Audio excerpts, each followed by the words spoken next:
Ni sewing ke Sakanti kon salam anga Alicia sangma na simang na Don Bosco Media Network ko ni Kobor ko para katenga.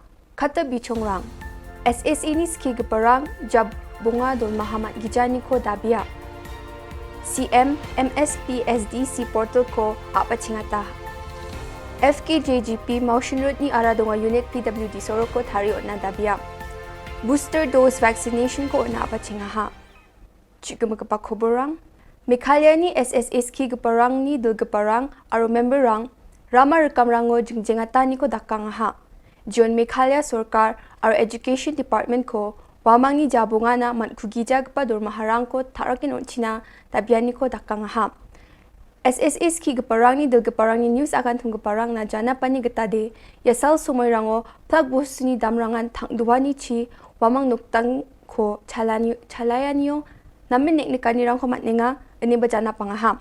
Salantini nanggapa chani rang ni damrang salsana batpat tharake damrang thangduani chi wamang ni nikani rang ko ba matninga ini bajana pangaham.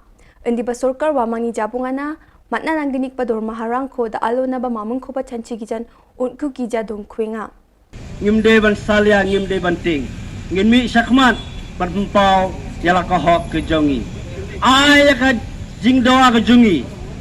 Manla kapor ngi judawa kaju si kaju langsung leran hado ba shwa banyo tulab ru labanalut baro si Meghalaya daladi tulab ru labanalut baro si Meghalaya tewat lek syu yang ikum ni larafi ken bangi kini kai kini kemudian burom sedang mafi ke sorkar omde ban sedang upai ba Adukni skotong Shri Conrad ke sangma ya jani cibunga thariko Meghalaya State Public Services Delivery Commission chokmutan MSPSDC portal ko MS Rauni de lani chi abachingatani ko dakanga jiwan aduk sarkar ni gacham chief secretary ongachim ya MSPDSC ni kam khanyo sarkar ni dingthang department rang na muk neta ni ko barap ya ko abachingani muksunganya ra hazagni khulgruk Meghalaya Right to Public Services Act ko phangchake plak sungdong parang na somai gata government department ni khobarang ko na gata unga.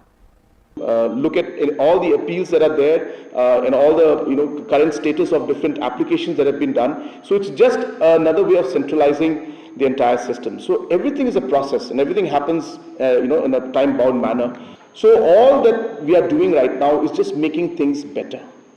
FKJGP motion road ni aradunga unit PWD sorok ko thariot na dabyanga. FKJGP member rang ni aradunga PWD sorok ko inspect anyo wamang sorok ni obosta dongi jakonike pakan sorok ko thari tapani ko nanga ane parakatanga. Wilwala biapo donging pa organization ng sorkar chi ko ya sorok ko thari tapat na gata thanga chamatani ko janapa ar mulan baksa dabya. Donga FKJGP area unit motion road circle West Castle district lalu cengaya arah donga songona ribai ya PWD IB ko nina katari baha ya cengni ribanio lalu cengaya nok ni obosta rangko nekaha je ya nok ni obosta nengo jakaleng pa nokko jakaleng pa busturang jaga palong rang aru tusiani andake awani bathroom rang toilet rang ya rangko cenga nekaha aru doga kelki ya plakan obosta dongjaha maina ya rangra ancingni nekanio chokidar dongja aru nirok koba dongja Unigaman singa taalo Meghalaya Sorkar ni Health Department ya jani chibunga thariko booster dose vaccination ko COVID sku oni champing na gata unna bachinga ha locality ni MLA Shri Charles Pengrove ar immunization ni Dr. Officer Dr. B Maner yako abachinga tanyo dongpaa Henry mentaka sinipat ka Sorkar India kala ai ya kan ka vaccine yono booster dose lani precautionary dose segi bakat prasnam cheneng kum kajing rakhe ya kaneka amrit mahasaf dan ini upsal stem kajing dap jongga jing rakhe lai lu yo India ti mentaka singa sedang hang ni har jing sya lai bersedang borok ka state ti ngla sedang mentaharanja but nang ni syakmat ngena ai syabara khoi ki government hospital syaki CACs ki PACs berok ki sessions ki balapan baik daki district yan dali Kobor nga Sakantikon Metela